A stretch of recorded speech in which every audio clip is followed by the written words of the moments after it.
There's a version of entrepreneurship that gets promoted everywhere. Wake up earlier, work later, push harder, take no days off, outwork everyone. For a while, that message feels motivating, especially when you're building from scratch, because at the beginning, effort really does matter. You have to show up, be consistent, and solve problems when nobody else is coming to save you. So I'm not here to pretend building a business is easy. It isn't. There are seasons where you have to push and deadlines that stretch you. That's real. But here's where it gets dangerous. There's a difference between discipline and self-destruction, between working hard and slowly burning yourself into the ground. Hustle culture takes a useful principle, commitment, and twists it into something damaging. It teaches founders that exhaustion is proof of ambition, that if you're not overwhelmed, you're not serious enough. And that's where a lot of business owners get trapped. They start wearing burnout like a badge of honor. It's confusing too because people reward you for it. You're always working, you never stop. At first that feels good, serious, disciplined, like the pain is proof you're doing something important. But after a while, you notice you're not just tired, you're different. More impatient, more reactive, slower to decide. You snap at people trying to help. You stop being creative. And because you're still working, you convince yourself everything is fine. But being present is not the same as being effective. Burnout doesn't always look like stopping. Sometimes it looks like continuing, but at a much lower quality. That's why burning out will never scale your business. It might help you survive a hard season or push through a launch, but it is not a growth strategy. Let me say it plainly. You cannot build a scalable business on a collapsing founder. You might force output for a few months and even impress people from the outside. But inside, something starts breaking. Because when you're exhausted, you don't just feel worse, you lead worse, decide worse, communicate worse, delegate worse, hire worse. And if you're at the center of the business, your exhaustion doesn't stay private. It spreads into the culture, the systems, the client experience, the team, and how often the same problems keep coming back. So we need to stop treating burnout like a badge of honor. It's not proof you're serious. It's a signal that the current operating model isn't sustainable. This is why so many founders hit what I call the burnout barrier. At the start, more hours create more output, and early on, that works. But after a point, more hours stop creating better results and start creating worse judgment, slower thinking, and more mistakes. So you're still busy, still tired, but the business isn't getting stronger. The same problems keep coming back. You're moving fast, but not building leverage. Burnout makes you feel productive while it quietly damages the very things your business needs to scale. So in this video, I want to break down why burnout isn't just a personal wellness issue. It's an operational issue, a leadership issue, a scale issue. And then I'll walk through what to do instead.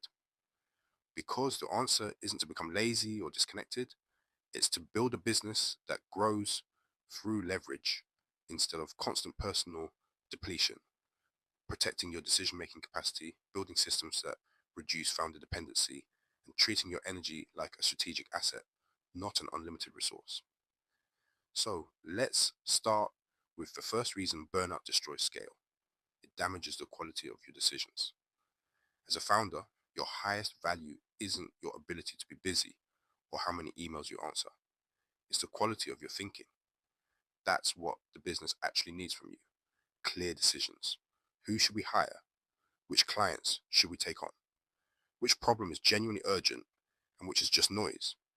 When you're rested and clear, you can see the business properly. You can separate symptoms from root causes, think long term, notice patterns, and say no to things that look exciting, but would create chaos later. But when you're burnt out, your brain shifts into survival mode. Everything feels urgent. Small problems feel bigger than they are. You become reactive, stop thinking in systems, and start grabbing the fastest fix instead of the best solution. Slowly, the business gets led by pressure instead of perspective. Let me give you an example. A founder is having a rough month. Cash flow is tight, they're tired, they're behind on delivery. Then the client comes in and says, I need this quickly, customized, and at a discount. A clear founder would pause. Does this fit our offer? Do we have capacity? Is the margin worth the stress? But an exhausted founder thinks, I just need the money. So they say yes. They discount the price, rush the onboarding, skip boundaries, and promise a deadline the team can't meet. For a moment, it feels like a win. Money came in, the client signed, but 2 weeks later, that client is sending long messages, requesting extra work, and draining the team. Now the founder is more exhausted, the team is frustrated, the margin is weak, and the business has more stress than before. That's what burnout does. It makes short-term relief look like strategy. This is where operational debt builds. When you keep solving problems in a way that creates more problems later, you hire too quickly because you're desperate, but with no clear role or training. So they're another person to manage. You patch a broken process by hand instead of fixing the system. So the same issue returns next week. That's not because you're incapable. It's because exhaustion narrows your thinking, and businesses built from pressure become chaotic. This is why just work harder eventually stops working. You might be working 12 hours a day, but a large part of that is spent fixing problems that better decisions could have prevented. That's why burnout feels so confusing. You're working more than ever, but the business feels messier. The issue is no longer effort, it's decision quality, and decision quality drops when the founder is constantly depleted. So the first mindset shift is this. Your energy is not separate from the business. Your clarity is part of the business infrastructure. If your thinking is the highest leverage asset in the company, then protecting it isn't indulgent, it's responsible leadership. I know that feels uncomfortable because many founders feel guilty when they're not constantly working. But if the business depends on your judgment, protecting the quality of that judgment is part of the job. Now, the second reason burnout destroys scale is that it doesn't stay with you. It spreads into the team. A founder's emotional state doesn't stay with the founder. It leaks into the business. If you're constantly anxious, rushed, irritated, or on a short fuse, the team feels it. Even if you never say, I'm burnt out, they know. They feel it in how meetings are run, in the sudden changes of direction, in the late night messages, in the urgency attached to everything, in priorities that change every week because you're reacting instead of leading. Over time, that creates a culture of tension. People stop bringing ideas because they don't want to add pressure. They stop being honest about problems because they don't want to trigger another stressful conversation. They start protecting themselves. And when a team is protecting itself from the founder, the company has a serious leadership problem. Here's what that looks like in real life. Someone notices a client project starting to go off track. They think about telling you, but they remember how stressed you were last meeting and how tense it got the last time someone raised a problem. They see you're already overloaded, so they think, I'll just handle it. Maybe they do their best, but because the real issue was never addressed, it grows. A week later, the client is frustrated, the deadline is at risk, and you're asking, why did nobody tell me? The honest answer is that the culture trained people to stay quiet, not because they're lazy, but because the founder's stress made the business feel unsafe to communicate honestly. That's a hidden cost of burnout. It doesn't just make you tired, it reduces the quality of information reaching you. And if you're not getting honest information, you can't lead well. You can't build a strong team where everyone is walking on eggshells. High performers don't just want a salary. They want clarity, trust, same priorities, and a leader who can hold pressure without spreading panic. If the founder is always burnt out, the team eventually asks, is this business actually stable? And if the answer feels like no, your best people leave. That creates a hidden tax: recruitment, training, lost knowledge, lower morale, and eventually more work back on the founder. So burnout makes the business less attractive to good people, and you can't scale without good people. Burnout also turns the founder into a bottleneck. When you're exhausted, you trust people less, not because they're doing anything wrong, but because you feel you can't afford mistakes. So you start controlling everything. You check every detail, rewrite every message, approve every decision. You tell yourself it's just quicker if I do it. And in the moment, maybe it is, but over time, that destroys scale, because if everything needs your approval, the business can only move at the speed of your attention, and your attention is limited. This is where founders accidentally train their team not to think. The team learns that decisions always go back to the founder, that the safest option is to ask first. Then the founder gets frustrated and says, why does everyone keep asking me everything? But the system taught them to. Burnout creates micromanagement. Micromanagement creates dependency. Dependency creates more pressure on the founder, and more pressure creates more burnout. That loop is what we have to break. So if you want the business to scale, you can't only ask, how do I get more done? You also have to ask, what emotional state am I spreading through the business?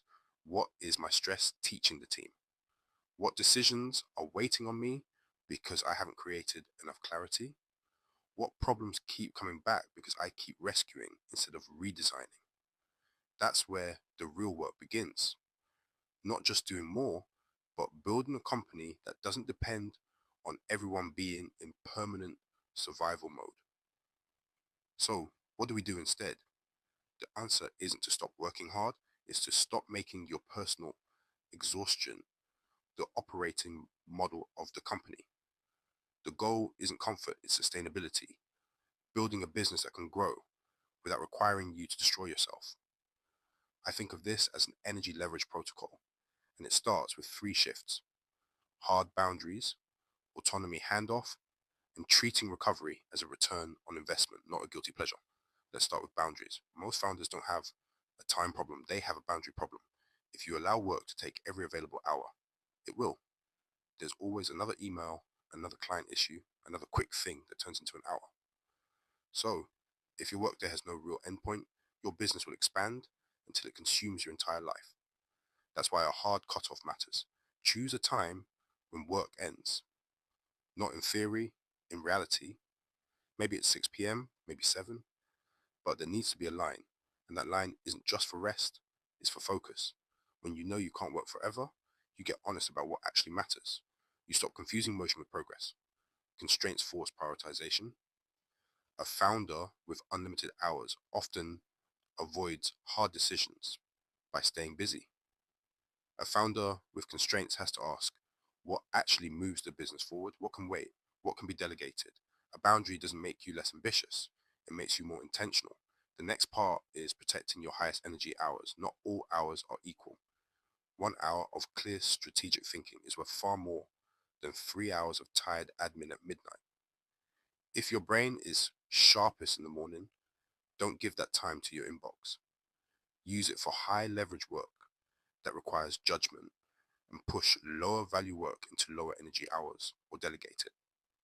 One of the biggest mistakes founders make is giving their best energy to the loudest tasks instead of the most important ones.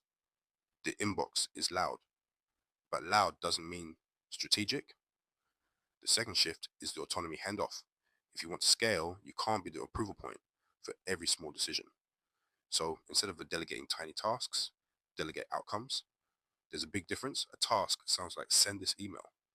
An outcome sounds like own the client onboarding process and make sure every new client gets everything they need before their start date. Or own invoice follow-up and chase unpaid invoices every Friday. When you delegate outcomes, people start thinking. But for that to work, they need 3 things: a clear standard, the authority to make decisions within that standard, and a way to report progress. So ask yourself, where am I still the approval point for decisions someone else could own? Where does the team keep coming back to me because the standard is unclear? Where have I delegated the task but not the authority? Where am I using control as a substitute for training? Those questions are uncomfortable, but they're exactly where the next level of scale begins. Here's what that looks like practically. Instead of every customer complaint coming to you, you create a decision tree. If the issue is simple, support resolves it. If it's a refund within policy, they process it. If it's a serious service failure, they escalate it. If it involves legal, financial, or reputational risk, then it comes to you. Now your team isn't guessing or waiting for you every time a customer is unhappy. They know what to do, and you're only seeing what truly needs founder level judgment. That's healthy delegation. We're not disappearing, not abandoning standards, but designing the system so the business can handle normal problems without turning them into founder emergencies. The third shift is recovery ROI. I know recovery can sound soft, but it isn't. Recovery is a performance tool. Elite athletes don't train at maximum intensity every hour of every day and expect that to create better performance. They train, recover, adapt, then perform again. Founders need the same mindset. If your business depends on your thinking, creativity, and leadership, then recovery isn't optional. It's part of the operating system. Sleep matters, breaks matter, time away from the screen matters. Because the goal isn't to maximize hours, it's to maximize effective output. An exhausted founder can spend 12 hours creating more chaos. A clear founder can spend 2 hours making one decision that simplifies the next 6 months. That's leverage. Let me give you an example. Imagine you spend the whole weekend catching up. You clear the inbox, tweak the website, answer messages, glance at your numbers, but you're too tired to really think about them. Monday comes, you're ahead on small tasks, but mentally exhausted. Now you have to make an important decision. Should you hire? Should you raise prices? Should you stop selling the low margin service? But because you're tired, you delay it. I'll think about it later. And later becomes next week, and next week becomes next month, while the business keeps carrying the same issue. Now compare that with a founder who actually recovers. They close the laptop, they sleep, they step away from the noise.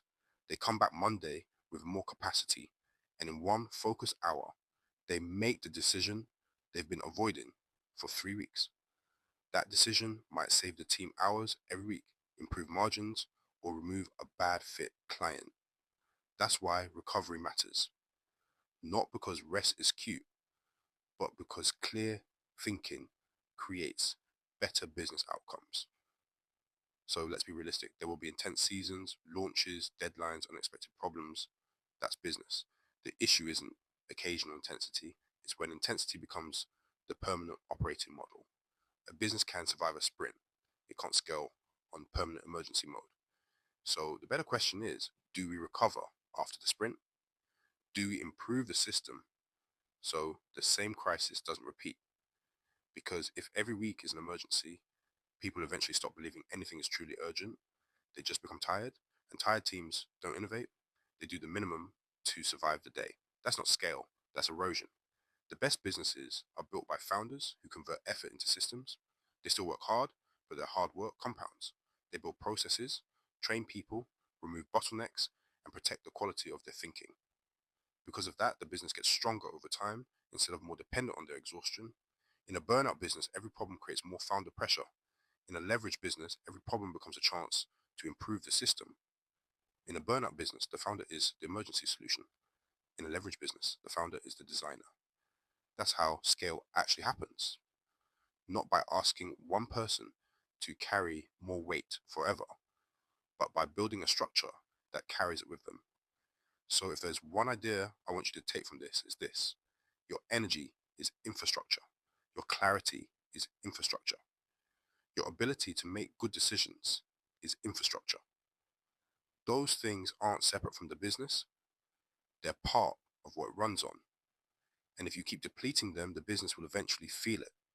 So no, recovery isn't a luxury. Boundaries aren't laziness. Delegation isn't weakness. Systems aren't optional. They're how you build a business that can scale without requiring the founder to break. So if you're watching this and you know you're close to burnout, don't ignore that signal. Don't just push through and call it ambition. Your body and mind are telling you the current model isn't sustainable. That doesn't mean you're weak. It means the system needs redesigning. Start with your calendar. Where are the hours going? Which tasks drain you most, which repeat every week, which decisions keep coming back to you, which parts of the business depend too much on your personal involvement. Write it down, then choose one thing to change, not everything, one thing. Set one boundary, document one process, delegate one recurring outcome, protect one high energy work block, take one proper recovery block without guilt. Because the ultimate goal of entrepreneurship isn't to build a business that owns you, it's to build an asset that works for you. And an asset can't depend entirely on the founder running themselves into the ground. So this week, choose the exact time you're closing your laptop tonight and actually close it. Not because the work is finished, the work is never finished. Close it because you're building the discipline of constraint. Close it because your brain needs recovery to lead well tomorrow. Close it because the next level of growth won't come from destroying yourself. It'll come from designing better systems, protecting your energy, and leading with clarity. That's how you build a business that scales, not on burnout, on leverage. If this video helped you rethink the way you're working, subscribe for more practical breakdowns on business systems, leadership, and sustainable growth. Like this video if it gave you clarity, and comment below with the time you're closing your laptop tonight. Because your energy isn't a side issue. It's one of the most important assets your business has. Protect it like the business depends on it, because it does. Thanks for watching, and I'll see you in the next strategy breakdown. Check the links in the description below. Hit that subscribe button if this was helpful, and honestly, go reclaim your time. I will see you in the next video.